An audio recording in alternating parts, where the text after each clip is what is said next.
Sementara itu, Saudara, Polsek Pelabuhan Soekarno-Hatta Makassar membongkar upaya penyelundupan rokok ilegal dari Surabaya ke Makassar untuk mengelabui petugas. Pengirim rokok ini menggunakan dokumen alat kesehatan. Pengungkapan upaya penyelundupan rokok ilegal ini diketahui usai adanya laporan dari masyarakat. Rokok tersebut dikirim pada 5 Maret 2026 lalu dengan tujuan Pelabuhan Soekarno-Hatta Makassar. Barang tersebut dikirim dari Surabaya, Jawa Timur. Dalam dokumen pengiriman dituliskan alat kesehatan, meski sebenarnya berisi rokok tanpa cukai. Total ada 100 koli rokok ilegal yang diselundupkan. Untuk modus operandi perlu saya sampaikan bahwa pelaku dengan mencantumkan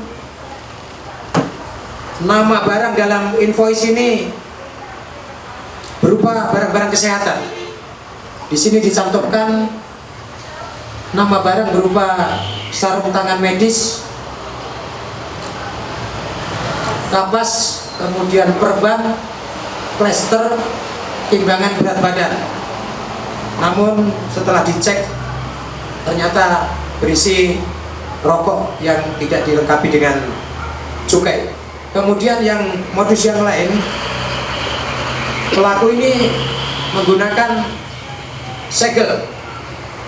Kasus penyelundupan rokok ilegal ini masih dalam pengembangan.